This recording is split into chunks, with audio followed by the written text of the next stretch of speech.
The yellow excavator arm swung back and a chunk of my childhood bedroom fell into a heap of splintered wood and dust. I sat on the laminate counter of a room at the budget stay motel, staring at the legal notice with the red header while the sound of my home being murdered echoed in my head. My husband had spent 3 months planning how to take my father's land. I'd spent 6 years quietly making sure he never could. He was standing on the construction site right now, watching the foundation of his future be poured. But in exactly 3 hours and 40 minutes, the man I married was going to realize he'd built a multi-million-dollar empire on a strip of mud he didn't own. If you've ever been treated like a guest in your own life, you need to hear how this ended. Subscribe to see how the quietest person in the room usually has the loudest receipts. But to understand why that folder in my motel room mattered, I need to take you back to the year I almost lost everything quietly. I had spent my entire adult life believing I was part of a team. I brought a lot to the table, including the 4.5-acre plot of land my father left me when I was 24. It wasn't just dirt, it was a promise. I'd worked 60-hour weeks as a dental hygienist to pay off the back taxes and clear the brush, dreaming of the day we'd build our own home there. I thought my husband was dreaming the same thing.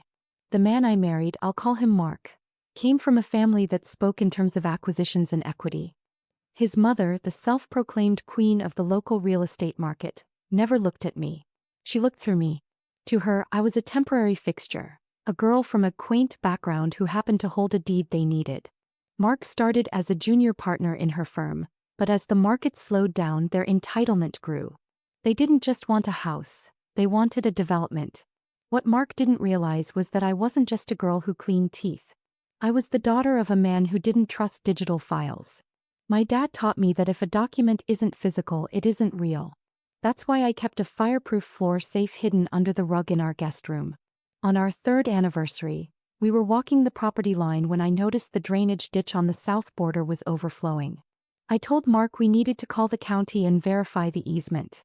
He just laughed, kicked a clod of dirt and said, "That strip of mud isn't worth the taxes, honey. Don't make it a thing." I didn't argue. I just called the county myself, paid the maintenance fee and put the receipt inside an ugly blue tax folder from 1994. I placed it in the floor safe. I didn't know why then, but I felt like that worthless strip of mud was the only thing that was truly mine. The first red flag wasn't a scream, it was a casual request.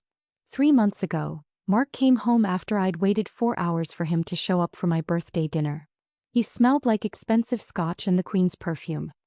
He dropped a thick stack of papers on the table and said, "It's just a signature, honey. We're streamlining the estate so the firm can handle the taxes." I asked to read them and he sighed like I was a child asking how a microwave worked. "Don't make it a thing," he repeated. "It's just a standard lien release." I didn't sign it that night. I told him I'd look at it in the morning. Exactly 42 days later, I logged into our joint savings account to pay the electric bill. The balance was $14.32. There should have been $80,000 in there.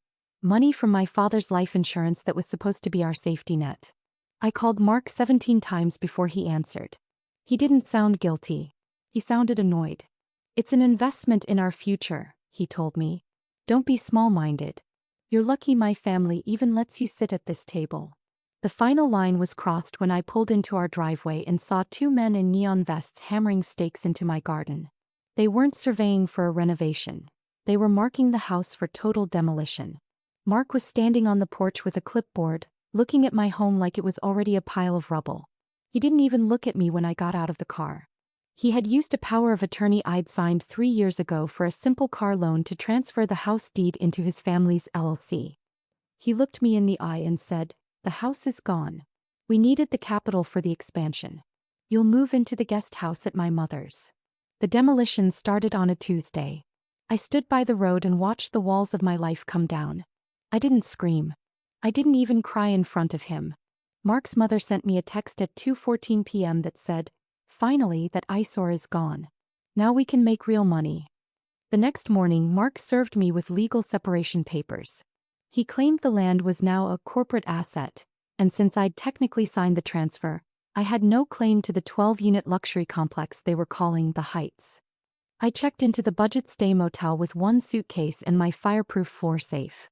I sat on the edge of the bed for 2 hours staring at the wall. My hands were cold, but it wasn't fear. It was the kind of clarity you only get when you've lost everything you thought you had to protect. I opened the safe. I pulled out the blue survey map from 1994 and the receipt for the worthless strip of mud. I started checking the coordinates on the new development plans Mark had left on our kitchen table weeks ago. I saw it immediately. In his arrogance, Mark had used a digital tax map to file the transfer. Digital maps are great, but they aren't precise. He had transferred the home parcel, but he had overlooked the 0.8-acre drainage easement on the south border because it was listed under a separate older parcel ID. I looked at the blueprints for the Heights. The main sewage line for all 12 units and the only legal fire access road were designed to run directly through that 0.8-acre strip. He had assumed that because he owned the land on either side, the middle belonged to him too. He had built a 12-unit complex on land he didn't own. That folder he walked past every single day, the one he called clutter, was the only copy of the original survey that showed the true boundary markers. He had spent months planning how to take my house. He never realized he had forgotten to take the ground it sat on. I didn't get loud. I just went back to the safe, grabbed my phone and made 2 calls. The first was to a private fencing contractor. The second was to the county building inspector. The following Monday was the groundbreaking gala. Mark was wearing a suit that cost more than my car, standing next to his mother in front of a dozen local reporters. They had the gold shovels ready.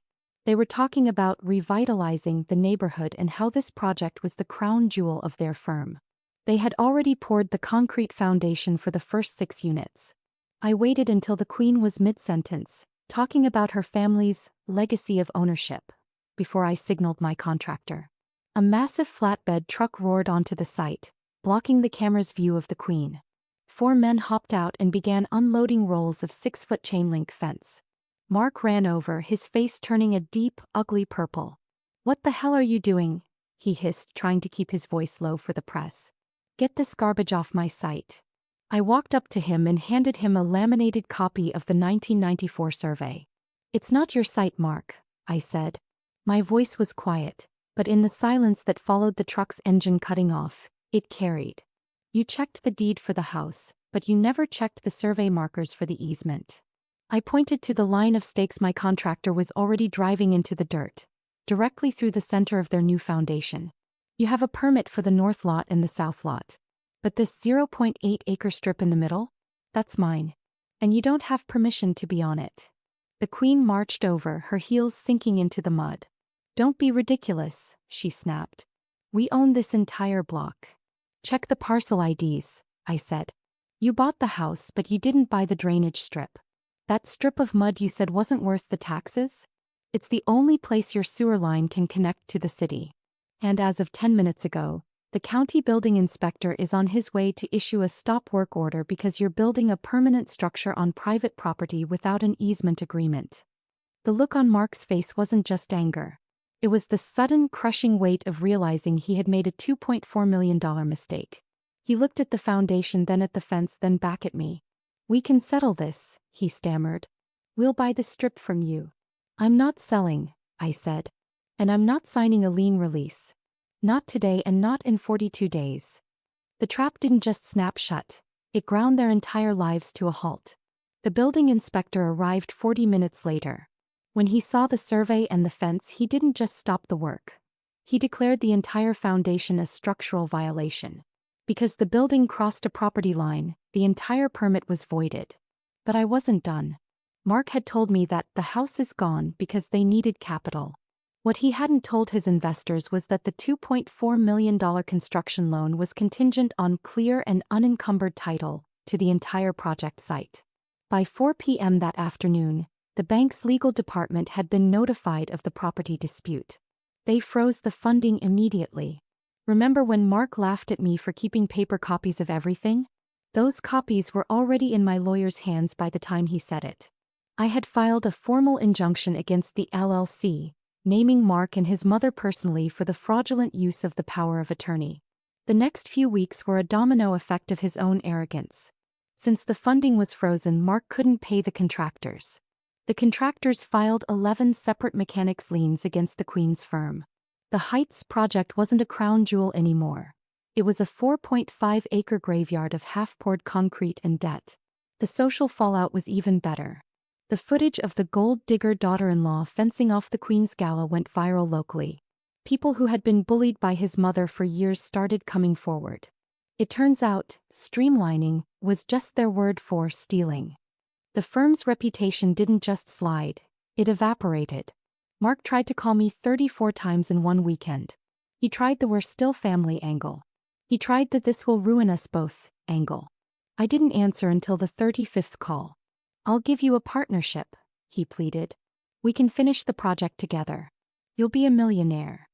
"You were useful when I needed a lesson, Mark," I told him. "That doesn't make you a partner. You built a 12-unit complex on land you don't own. That's not my problem. That's a math problem." The project sat dormant for 114 days. Without the loan and with the mounting legal fees, the Queen's firm went into receivership. They had personally guaranteed the loans, thinking it was a sure thing. By the time the bank foreclosed, Mark and his mother had lost their professional licenses, their office building, and the Queen's precious heights. Because the land was tied up in a property dispute I created, nobody wanted to touch it at auction. Nobody except me. I used the $80,000 I'd recovered through a court-ordered freeze on Mark's assets, plus the settlement from the fraudulent deed transfer, to buy the entire 4.5 acres back from the bank. I got it for 30 cents on the dollar. The concrete foundation is still there, but it's mostly covered by grass now. I didn't rebuild the complex. I hired a team to break up the concrete and hauled it away. I planted 40 oak trees where the units were supposed to be. Mark is living in a 2-bedroom rental now, working as a property manager for a guy he used to look down on. His mother doesn't go to the country club anymore. I heard she doesn't even like to leave the house. I made sure to send her a housewarming gift, though. It was a framed, high-resolution photo of the drainage ditch on a rainy day. I still have the blue folder. I kept it on the desk of the new house I'm building, the one I'm building myself with my own permits and my own name on every single line. I don't call it strength anymore. That's what they called it to make the damage they did sound noble. I just call it being the owner. You bet on whether I could find my way home, Mark. I did. I just didn't come back to yours.